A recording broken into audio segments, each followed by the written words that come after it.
Hello my dear friend, my name is Surabhi Singh और आज मैं आपसे एनर्जी एंड एनवायरनमेंट के बारे में बात करने जा रही हूँ। इसके पहले मैंने project management, quality, ethics, material science complete कर दिया है। ये मेरा एनर्जी एंड एनवायरनमेंट सब्जेक्ट मैं शुरू करने जा रही हूँ। होपफुली आपको पसंद आएगा। बहुत ही थ्योरेटिकल सब्जेक्ट है और बहुत ही इजी सब्जेक्ट है। ये आप बेसिक एनवायरनमेंट के थ्रू समझ सकते हैं, जिस एनवायरनमेंट में आप रह रहे हैं। आप बस ये है कि आपको पूरे जितना भी ये मटेरियल है इसको समराइज़ करके अपने दिमाग में स्टोर किए रखना है। तो चलिए हम शुरू करते हैं एनर्जी एंड एनवायरनमेंट के बारे में। ये आपके कंटेंट हैं जिसमें आपको सबसे पहले एनवायरनमेंट और इसके कंजर्वेशन के बारे में जानना है।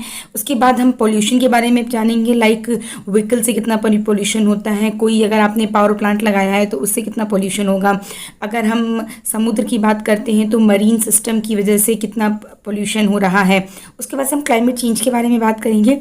उसके बाद हम इन्वायरमेंट इम्पैक्ट असेसमेंट के बारे में बात करेंगे, जिसमें आप पढ़ेंगे कि अगर आप कोई इंडस्ट्री नहीं लगाना चाहते हैं तो आपको कैसे उसके आसपास की इन्वायरमेंट को असेस करना है। आपको पता करना है कि आप जो इंडस्ट्री लगाएंगे उसका इन्वायरमेंट पे क्या असर पड़ेगा। उसके बाद हम लास्ट पढ़ेंगे energy and it's conservation, like nuclear energy, natural energy, different type of energies, hydro energies, इसकी क्या क्या वैल्यूज़ हैं, कितना इसके थ्रू हम एनर्जी जनरेट करते हैं। ये सब चीज़ें हम आपके एनर्जी एंड एनवायरनमेंट में पढ़ेंगे। तो आज मैं शुरू करने जा रही हूँ एनवायरनमेंट के बारे में। एनवायरनमेंट के जो बेसिक टर्म्स हैं उनके डेफिनेशंस मैं आपको बताऊंगी, तो होपफुली आपको समझ में आएगा। अगर हम बात करते हैं इन्वायरमेंट, इकोलॉजी और इकोसिस्टम क्या है, तो इन्वायरमेंट जो होता है वो आप इस तरीके से समझ सकते हैं। लाइक अगर आप किसी स्कूल की बात करते हैं, किसी स्कूल में जो स्टूडेंट्स पढ़ रहे होते हैं, तो वो जो स्कूल होता है, स्कूल के अंदर आपकी चेयर भी होती है, स्कूल के अंदर आपकी प्रिंसिपल, टीचर सब होते हैं। तो वो एक इन्वायरमेंट सेटअप होता है जिसके अंदर, जिसमें स्टूडेंट्स को पता होता है कि मुझे वहाँ जाकर पढ़ना है। तो उस इन्वायरमेंट को हम स्कूल से रिलेट कर सकते हैं। The sum total of living, non living component influences and event surrounding an organism. Definition के वर्ड्स जरूर ध्यान रखिएगा। असर्शन रीजन के क्वेश्चंस एनर्जी एंड एनवायरनमेंट में बन सकते हैं। उसके बाद आपसे बात की जाए तो इकोलॉजी की बात आती है, यानी आपको स्टडी करना है, scientific study of the relationship of the living organism with each other and their environment.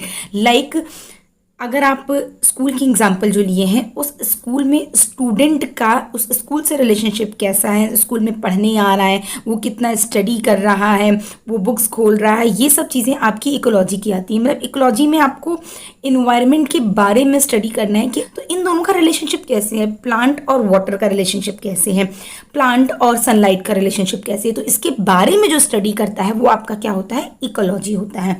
Example ऐसे याद रखिएगा कि student relationship with school as a whole, ये आपके दो तरीके के होते हैं, ऑटोइकोलॉजी एंड साइकोलॉजी। ऑटोइकोलॉजी मतलब आप किसी एक पेड़ के बारे में स्टडी कर रहे हैं। साइकोलॉजी में का मतलब है कि आप पूरे ब्रांचेस यानी पूरे फॉरेस्ट के बारे में स्टडी कर रहे हैं कि उस फॉरेस्ट का नॉन लिविंग और लिविंग चीज, लिविंग थिंग्स के साथ उसका बिहेवियर, उसका इंटरेक्शन कैसा है, उसकी रिलेशनशिप कैसी है। सेम इसी तरीके से अगर आप एक स्टूडेंट का स्कूल से कैसा रिलेशनशिप है ये पढ़ेंगे तो उसको इकोलॉजी कहेंगे। लेकिन पूरी क्लास का स्कूल से कैसा परफॉर्मेंस है, इसके बारे में स्टडी करने को हम इकोलॉजी कहेंगे। उसके बाद आता है ecosystem. Ecosystem is defined as a structural and functional unit of biosphere. Like हम इसको एग्जांपल जो स्कूल का लिया है उसमें हम इस तरीके से बोल सकते हैं, जो टीचर्स होती हैं, जो टीचर्स का रोल होता है, जो बुक का रोल होता है, उसको हम बोलते हैं इकोसिस्टम। यानी अब अगर आप इसको नेचुरली समझना चाहेंगे तो आप इसको इस तरीके से समझ सकते हैं, लाइक हम अर्थ पे रह रहे हैं तो अर्थ पर आपके कितने अलग अलग टाइप के सिस्टम्स हैं। लाइक वाटर वाला सिस्टम है, यहाँ पर सिर्फ पानी है, पानी में भी आपके कुछ ऑर्गेनिज्म रहते हैं, कुछ प्लांट्स, कुछ जूजेंथेलाइन, फाइकोप्लांटन रहते हैं। अगर हम अर्थ की बात करते हैं तो अर्थ में डिजर्ट्स एक अलग एरिया आता है, उसके अलावा प्लेन एक अलग एरिया आता है। तो यहाँ पर प्लांट आपको कुछ और मिलेंगे। तो ये एक सिस्टम है। इकोसिस्टम का मतलब होता है कि इस अर्थ पे अलग अलग टाइप के सिस्टम है। तो इस इकोसिस्टम को उसके स्ट्रक्चरल या उसकी यूनिट के बेसिस पर हम डिफाइन कर सकते हैं। नेक्स्ट मैं बात करती हूँ level of organization in ecology, यानी जो हम पढ़ने जा रहे हैं इकोलॉजी, यानी हम स्टडी करने जा रहे हैं तो उसके कितने लेवल हैं। फर्स्ट आता है आपका इंडिविजुअल, सेकंड आता है population, third is community, fourth is ecosystem, उसके बाद आपका बायोम और उसके बाद बायोस्फीयर। इंडिविजुअल की बात करते हैं तो इंडिविजुअल का मतलब है, लाइक अगर हमने बात किया एक बर्ड के बारे में, ठीक है, सॉरी मेरी ड्राइंग बहुत गंदी है। अगर हम सिर्फ एक इंडिविजुअल ऑर्गेनिज्म की बात करते हैं, लाइक वो बर्ड भी हो सकता है, वो काऊ भी हो सकती है, वो ह्यूमन बीइंग भी हो सकता है, लेकिन हम एक की बात कर रहे हैं।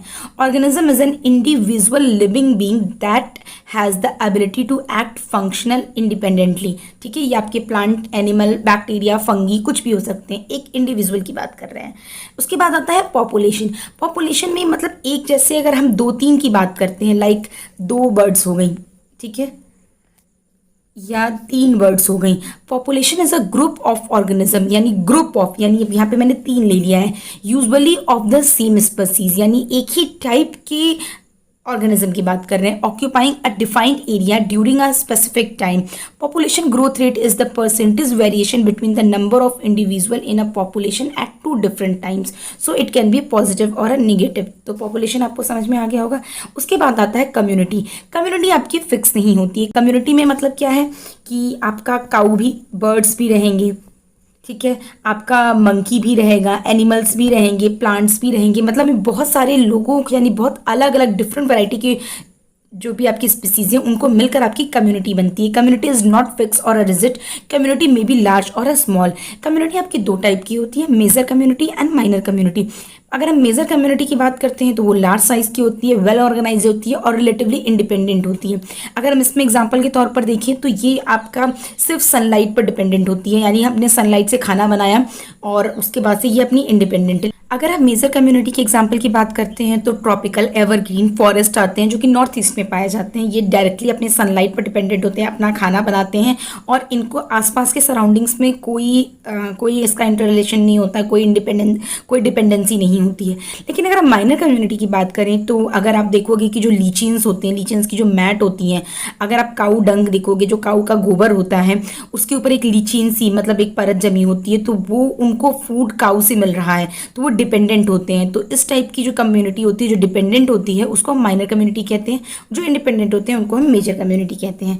उसके बाद हम बात करते हैं इकोसिस्टम की। तो इकोसिस्टम आपका बेसिकली इसके स्ट्रक्चर की बात करें तो ये हमारे 2 टाइप की इकोसिस्टम आते हैं, बायोटिक कंपोनेंट और अबायोटिक कंपोनेंट। बायोटिक कंपोनेंट में अगर हम इसकी बात करेंगे तो आपके ऑटोट्रॉप्स, हेटरोट्रॉप्स आते हैं। ये बहुत इजी है डियर स्टूडेंट, आप रियल लाइफ में भी इसके एग्जांपल्स देख रहे होते हैं, बस मैं आपको रिवाइज करा रही हूँ कि आपके माइंड में ये सारी चीज़ें सेट हो जाए।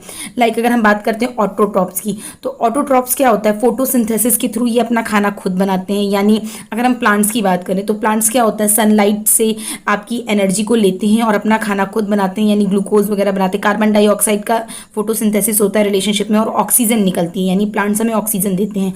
ये ऑटोट्रॉप्स होते हैं जो अपना खाना खुद बनाते हैं। उसके बाद आता है हेटरोट्रॉप्स यानी कंज्यूमर, यानी लाइक अगर हमारी बात की जाए ह्यूमन बींग्स की, तो वो क्या होते हैं, वो ऑटोट्रॉप्स पर डिपेंडेंट होते हैं, यानी वो प्रोड्यूसर पर डिपेंड होते हैं। ये अपना खाना खुद नहीं बनाते, हम प्लांट्स को खाते हैं, वेजिटेबल्स खाते हैं, तो यानी हम अब क्या है, प्रोड्यूसर्स पर डिपेंडेंट हैं। अगर हम हेट्रोट्रॉप्स की बात करें तो वो आपके 2 टाइप के होते हैं, macro consumer, micro consumer. Macro consumers में आपके आते हैं हर्बीवोरस, कार्बीवोरस, ओमनीवरस। हर्बीवोरस का मतलब है कि जो सिर्फ प्लांट को खाते हैं उनको हम बोलते हैं हर्बीवोरस। कार्निवोरस का मतलब है यानी लाइक हम मीट, चिकन खाते हैं तो वो कार्निवरस हो जाते हैं, यानी फ्लैश मीट खा रहे हैं तो वो आपके कार्निवरस हो जाते हैं। ओमनीवरस क्या होते हैं, जो आपका प्लांट को भी खाते हैं और जो भी आपका मीट भी खाते हैं वो आपका ओमनीवरस हो जाते हैं। उसके अलावा आते हैं आपके माइक्रो कंज्यूमर्स। माइक्रो कंज्यूमर्स में आपके वो बैक्टीरिया होते हैं जो आपका न्यूट्रिएंट डेड ऑर्गेनिज्म से लेते हैं, डेड ऑर्गेनिक सब्सटेंस से लेते हैं। लाइक जैसे अगर आप यहाँ पर देख रहे थे, ऑटोट्रॉप्स जो थे वो सनलाइट की प्रेजेंस में अपना खाना बना रहे थे।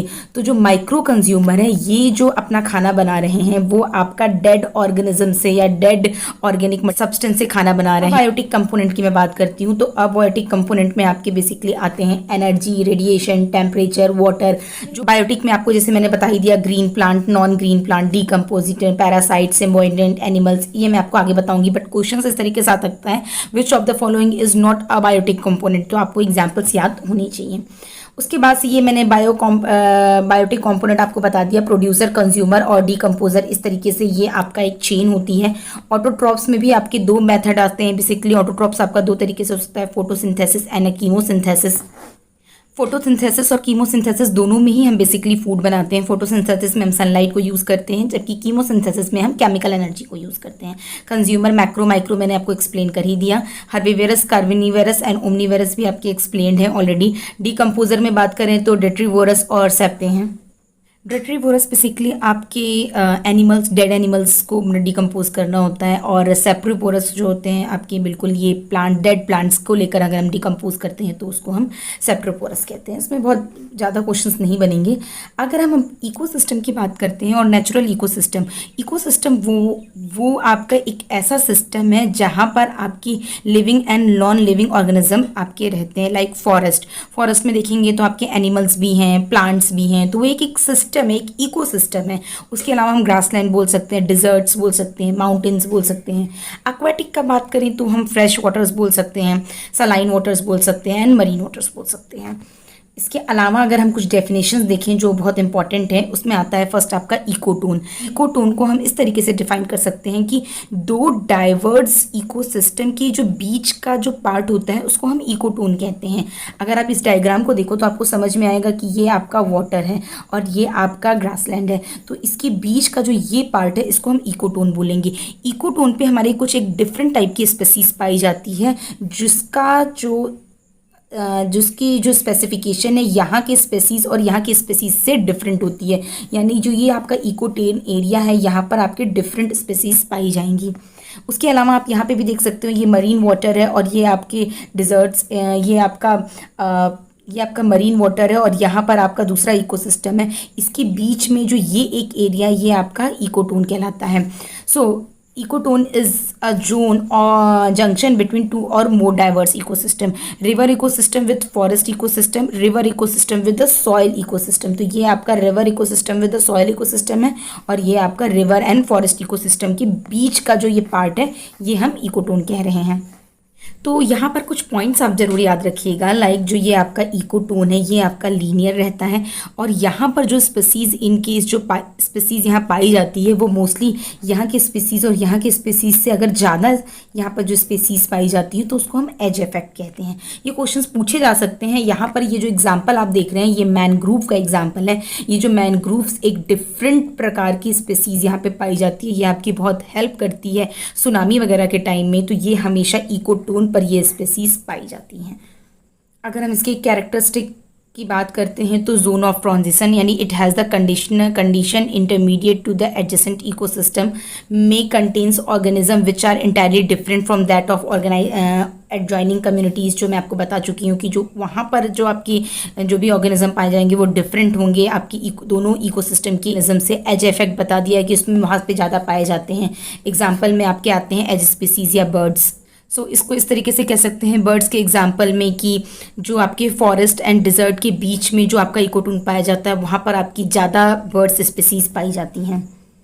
उसके अलावा आता है नीके। तो नीको को आप इस तरीके से समझ सकते हैं कि एक जो बेसिक फंडामेंटल यूनिक आपकी जो स्पीसीज पाई जाती है। लाइक अगर मुझे यहाँ पे सरवाइव करना है तो मेरी एक जो बेसिक रिक्वायरमेंट होगी जो मुझे सरवाइव करने के लिए, लाइक मेरी फिजिकल केमिकल फैक्टर्स या बायोलॉजिकल फैक्टर्स होंगे जिसको मुझे सरवाइव करना पड़े यहाँ पर, उसको हम नीके कहते हैं। तो एक स्पीसीज से दूसरी स्पीसीज के नीके डिफरेंट होगा। लाइक अगर हम बात करें यूनिक फंक्शन, रोल और a place of species in an ecosystem helps in a conservation of species. यानी अगर हमें किसी बर्ड को सरवाइव कराना है जो कि इंडेंजर्ड है तो उसकी एक बेसिक या unique biological, physical and chemical factor होंगे जो उसको सरवाइव करने में हेल्प करेंगे या उसके रिप्रोडक्शन में हेल्प करेंगे। जो उसके बेसिक फैक्टर्स हैं उसको हम बोलते हैं नीके। तो यूनिक फॉर स्पीसीज, हर एक स्पीसीज के ये यूनिक होते हैं।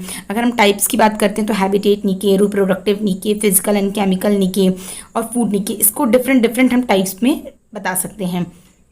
लाइक अगर हम डिफरेंट स्पीसीज की बात कर रहे हैं तो उसका टेम्परेचर, उसके सर्वाइव करने का, उसकी ह्यूमिडिटी, सैलिनिटी डिफरेंट होगी। उसका एक फूड जो बेसिक फूड कंजप्शन है वो डिफरेंट होगा। उसका रिप्रोडक्शन का प्रोसेस डिफरेंट होगा। उसका जो एक बेसिक रिक्वायरमेंट होगी उसके हैबिटेट की वो डिफरेंट होगी। अगर आप यहाँ एग्जाम्पल से देखोगे तो जो मैं आपको बताया था कि ये काऊ डंक पे ही जो आपके लीचेंस होते हैं ये काऊ डंग पे ही सर्वाइव करते हैं। सेम इसी तरीके से ये स्पेशल टाइप की बर्ड्स है जिसको जो अपना फूड आपको इस फ्लावर से लेती है। तो ये एक इसकी स्पेसिफिकेशन है, यानी इसकी एक नीके, एक तरीके से कह सकते हैं इस फैक्टर्स को हम नीके फैक्टर कहेंगे। उसके अलावा आता है हमारा बायोम। बायोम आपका इस वीडियो में बहुत लंबा हो जाएगा, इसलिए मैं आपको नेक्स्ट वीडियो में एक्सप्लेन करूंगी। तो इन केस कुछ डाउट होता है तो you can ask me in comment section and please guys start study. All the best, bye bye.